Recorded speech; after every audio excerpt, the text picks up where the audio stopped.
I'm Justin Brady on this exclusive IowaPodcast.com interview. We have a familiar face back in the studio, Bruce Gerleman, the owner of Jethro's Barbecue. Bruce, thanks so much for coming back on the show. Appreciate it. Hey, Justin, it's great to be here again. So I brought you in here. I'm going to talk barbecue. The old Jethro's that you sold a while ago burned down. And I was like, oh, that's kind of interesting. Like a lot of people have good, fun memories of that location. Let's talk about that. But throughout that interview, I ended up kind of calling, I don't remember if this is on air or off air, but I ended up kind of calling you Iowa's most interesting man in the world or something.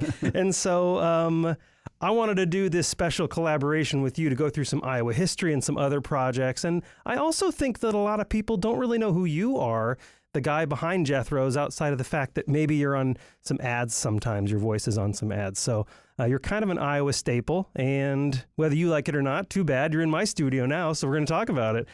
I wanted to start with just really, really briefly, you are the guy behind Jethro's, right? How old is Jethro's now? That's the barbecue space. Yeah, we have Jethro in the background for those watching the video. And it's great to have him here. Overlooking you. Yeah, well, Justin, the year was 2008, and if you remember back at that time, the economy crashed. But prior to that, I had been in the real estate development business and specializing in historic renovations. And when 2008 hit, if you remember, the markets crashed, Yep. Interest rates went to hell, and I realized that there's not going to be really any real estate development to do right now because no one was lending money, and so I had to come up with a plan to have a business that I could make money at, and so that's when I opened Jethro's Barbecue in 2008. Yeah, interesting. And like I've told your Twitter account, I don't know if you run it or your team runs it, but your Twitter account knows at this point that I'm obsessed with the wings. And I know I should be more creative. I promise I'm a creative person. I explore different foods. But when I go to Jethro's, it's not possible. I have to get the wings every time because they mix and match all the sauces.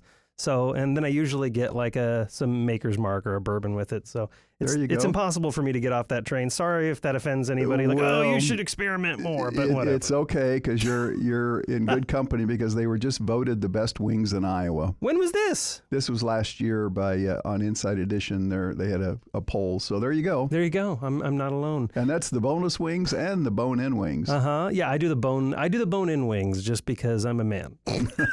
Just kidding. I'm gonna get so much hate for that. Just kidding. You talked about historic renovation. There's this 160-year-old brick building that you converted and got on the historic registry. Can we talk about this a little bit? Well, you probably know what I'm talking about. Absolutely. It's the oldest building in Des Moines, oldest commercial building. It was built in 1868. And it was down on 4th Street at 213 4th Street. And it's the old Hawkeye Insurance Company building. So when you take a building like that and try to convert it into a modern office residential building, you have to really just start from the bottom, the foundation, and you have to put a whole new foundation in the building. And while you're doing that, you got to hold the building up. So otherwise, it'll fall down. So the novel idea. So there's a patchwork way to put a new foundation under a building, and my architects devised a plan where we would cut out a 4-foot section of the foundation and re-pour the concrete, reinforce it with steel. And it was a checkerboard, so every 4 feet we would cut it out again. So the first thing you have to do is put a new foundation under the building. Wow. Yeah. And then once you get that done, you have to, because the brick is there and it's unreinforced brick and it's 160 years old, you have to build a steel frame inside of that brick structure and tie the brick to that steel frame so that it could then support the floors, because the floors have to be able to support 150 pounds of live load to meet the current codes. And the old floors couldn't do that. So when you save a building like that, basically you're saving the shell of the building and building a brand new building on the inside of it. No, I mean, I imagine, just based on a little bit I know on architecture and building and engineering, isn't it like way more expensive to do it that way? Oh, sure it is. Yeah. Absolutely. It's so much, it is more expensive. And that's why the Department of Interior provides a 25% investment tax credit to people who save these historic buildings. And really, it's one of the best laws that Congress has ever passed because it had the effect of saving thousands of historic buildings throughout the nation. Yeah, because we see like areas where we see older photos and we hear locals that are like, oh, this used to be really beautiful. Here are all the photos of the original buildings. And then someone bulldozed everything and put up this super cheap, like builder grade crap that doesn't look good. And what you're saying is the reason more historic renovators like yourself are able to do this now is because there's some incentive to preserve the history. Yeah, and really this law and this tax act that it benefits historic rehabs, it saved not only the Hawkeye Insurance Building, but I also used that same program to save the Rock Island Depot here in town, the Saddle Rebuilding down on Court Avenue where Court Avenue Brew Pub is now. Yeah, it's a cool building. The Homestead Building where Splash is located there at 3rd and Locust. And then we talked last time about the mansions out on Grand Avenue, the Crawford Mansion, Governor Cummings Mansion, the Polk Mansion. All of those buildings have been saved because of that tax act. Wow. Yeah, and I love the older buildings so much. I do not like the newer construction. If it's going to be newer construction, I want it to be high design and beautiful, but it seems like so many people just cut corners. It's not possible to build things like the Saddlery building or what's the you said the former Hawkeye building is the one, the 160? The Hawkeye Insurance Company building. Yeah. It was where the casualty insurance business in this city and this state started. It was founded by Frederick Hubble and Ebenezer Ingersoll, two names that you might all remember. And so they founded the Hawkeye Insurance Company building, and they built the building, and that's where the Hawkeye Insurance Company was located. Also in that building at the time was the Des Moines Leader, which was the forerunner of the Des Moines Register. Really? The newspaper was published there, and then finally, they had a bank there. The Hubbles had a bank, and that vault is still there in the basement of the Hawkeye Insurance Company that was built in 1868. Wow. By the way, Jesse James never robbed that bank.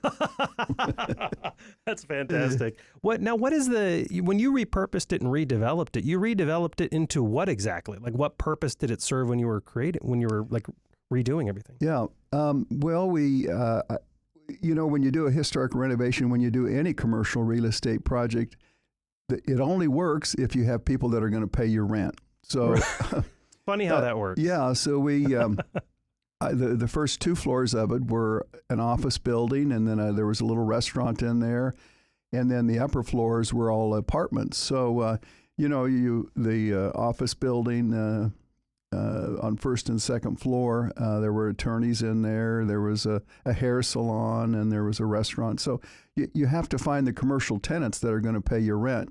If you're going to go out and borrow money, and like me, I had to borrow money all along. Now, some people don't have to borrow money; they just go out and buy a building and pay cash for it. Well, that's not me. Yeah, you had to kind of work for it, huh? Yeah. You also renovated the old Yonkers store. Talk about this a little bit, because you bought it from the Hubble family, speaking of Hubble. Well, I did. And back in the 1980s, the Yonkers store for homes, which was a furniture store there on 312 8th Street, it's connected by Skywalk now to the Locust Center Mall, where the partnership is located. That building, they closed the furniture store. So at the time, I had just finished the renovation of on Court Avenue of the Rock Island Depot, and that building became for sale. So I purchased it from the Hubble family back in those days, and we converted it into the International Trade Center of Iowa, which was a member of the World Trade Center Association. Now, I don't understand what this is, but what is the World Trade Center Association, and how did you make that happen? Well, the World Trade Center, it's an association based in New York City, and we all know the terrible events of 9/11. But this was 1986, and so I traveled. At the time, John Ruan, the senior John Ruan, the founder, one of the greatest Iowans of all time, was trying. He founded Ruan Transportation Right. and Bankers Trust, the bank company, and he was trying to build a World Trade Center as a member of the World Trade Center Association, and he was trying to get the state legislature to dedicate $30 million to this skyscraper that he was going to build in downtown Des Moines and join the World Trade Center Association. So I thought, whoa, that's a great idea, but let me try to figure this out. So I flew to New York City and met with the leaders of the World Trade Center Association on the top of the World Trade Center, on Windows of the World. I mean, this, of course, it's since all been destroyed, but I met them there, and I said, I would like to open a trade center in Iowa. And they says, well, Mr. Ruan has the franchise rights to Des Moines.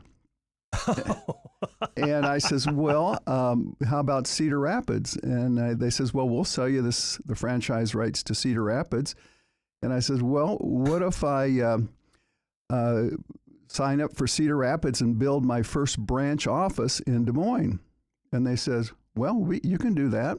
So that's how I became a member of the World Trade Center Association. That's absolutely fascinating. Yeah. And this building then that is part of the World Trade Center Association, you told me this off air, the smartest building in Iowa. What does that mean? Well, at the time, to become a member of the association, they had the cutting edge technology. This is when you had the very first voicemail. This is when you had the very first email. This was 1986, 1987. And so I needed to recruit a highly technical, capable companies that were specialized in world trade and international trade.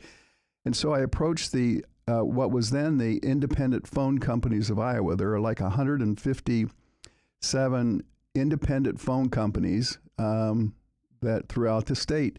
And I convinced them to locate their new headquarters there. And what happened is they brought fiber optics from all over the state into that building. Really? When was this? This was 1986. Holy cow. And they moved their headquarters there, and they moved all of their switching equipment and all of their computer systems. So all of the telephone traffic from around the state was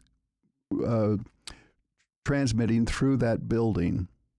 And that gave us the wiring and the infrastructure then to bring voicemail and email and communication with other World Trade Centers around the world. That's wild. I skipped over something earlier, but you mentioned, I don't know if this building is on there or not, but you mentioned the other building, the Hawkeye Insurance Building, about being National Historic Landmarks. I know you have a few of these. So I think, right, you have a few of these buildings. How does this process work to get things registered on the National Historic Landmark list?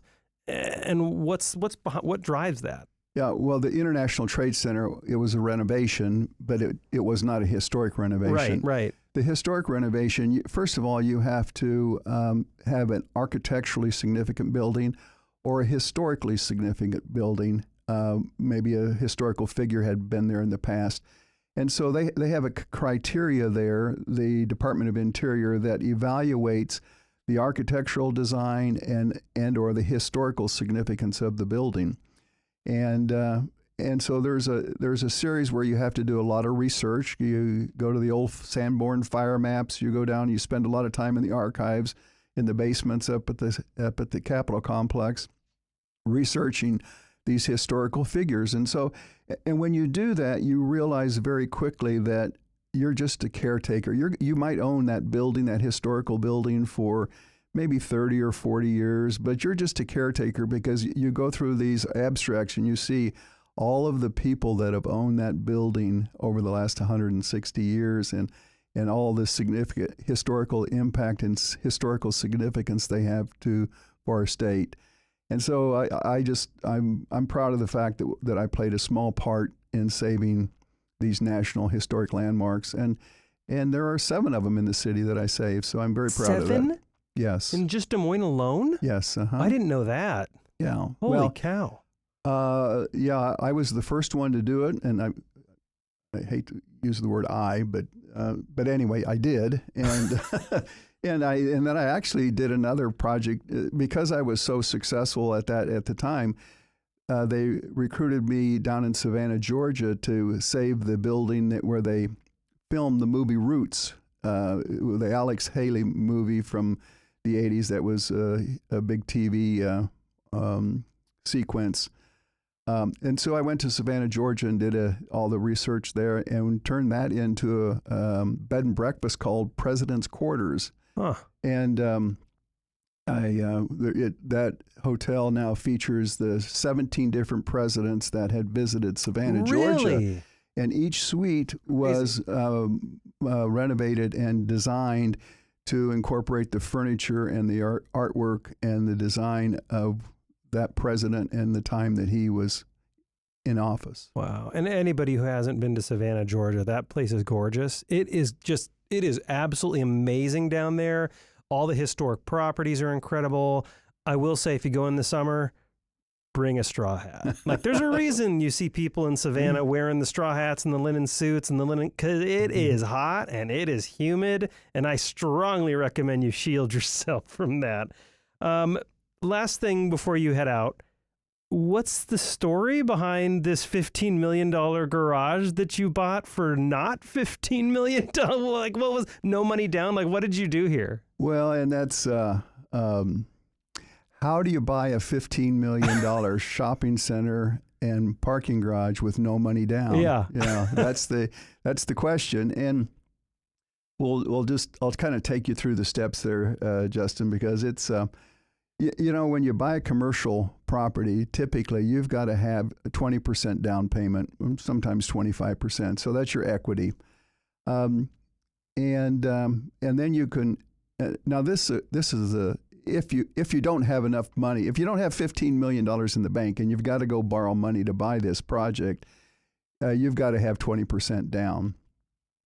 So what I did is I went to the owner of the Locust Mall. Back then it was the Hubble family. They owned the Equitable Life Insurance Company, and they owned a lot of real estate around the city, as they still do today. Mm-hmm. And but at the time, Equitable founded this insurance company called USG, which was an annuity company. It was a very fast-growing subsidiary of the Equitable company. And when you sell insurance, you have to have capital reserves.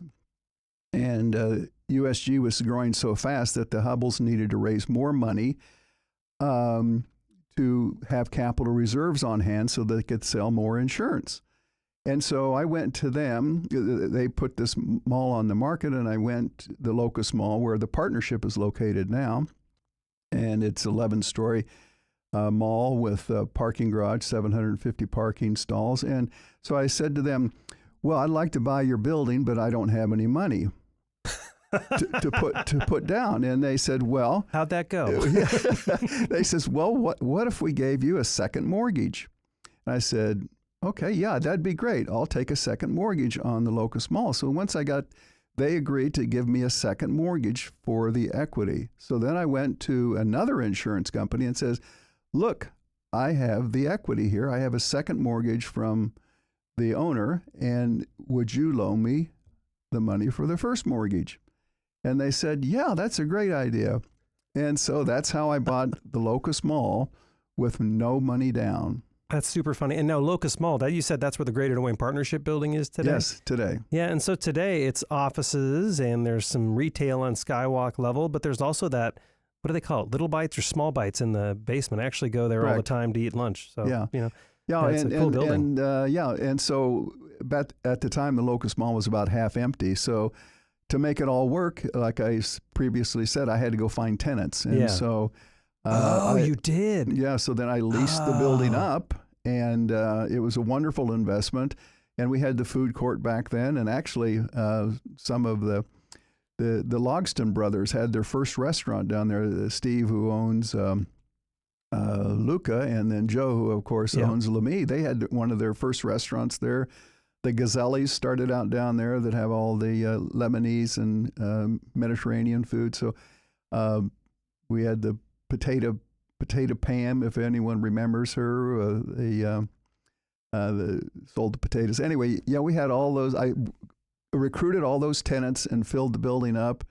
And of course, back then it was right next to the Des Moines Register, and so we had. Oh yeah. Yeah, the Locust Mall back then. All the Register reporters would sit in there in the food court, and they would sit there and write their stories and smoke cigarettes. And interesting. And the whole mall was full of smoke back in those days. And so finally, and I can't remember what year it was, I bought them all in somewhere around 91 or 92. I was the first business to declare no smoking allowed. Really? In downtown Des Moines. Really? And it was a huge story at the time. Everyone thought, well, he's going to go out of business because this guy's crazy. This guy's crazy. How can you have a building like that with restaurants where they don't allow smoking? That's crazy. It's really interesting. We were talking before we were recording that my old office in the East Village, there was some damage in the plaster work, and I was talking to the building owner about this. It's a long story we're not going to get into, and I was like, why didn't you bother trying to match the paint? And he's like, that's not paint. Is that patina you see, that slight yellowish color that you like? Because that's from decades of cigarette smoke.